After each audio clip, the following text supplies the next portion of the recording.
હાલો મિત્રો, આપણે સંપૂર્ણ કામ પૂરું થઈ ગયું છે વરિયાળીમાં, એટલે આપણે નરી હંકેલવાનું કામ ચાલુ કર્યું છે.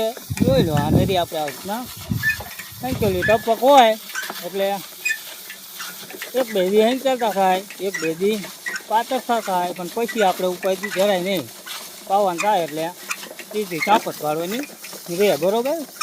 એટલે આ બહુ ફાયદો છે ટપકમાં. અત્યારે આમ જોવા જઈએ તો એટલે અત્યારે બે દી આપણે હંકેલવી પડે અને વિતરવી પડે એ વખતે, પછી ઉપાય તો થયા જ નહીં આમ.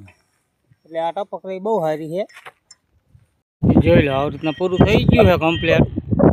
ખેતર આ વરિયાળી વાટી ઘર ભેગી કરી દીધી, અને હવે નદીઓ આવતે પહેલાં આપણે થોડીક કાઢી વારી હતી, એટલે જે ડટાણી હોય એ નીકળી જાય ને હવે આપણે હંકેલી વારી ને કમ્પ્લેટ. જો આવી રીતના એને હંકેલવી, બરોબર. આ જો ગંડા કમ્પ્લેટ રેડી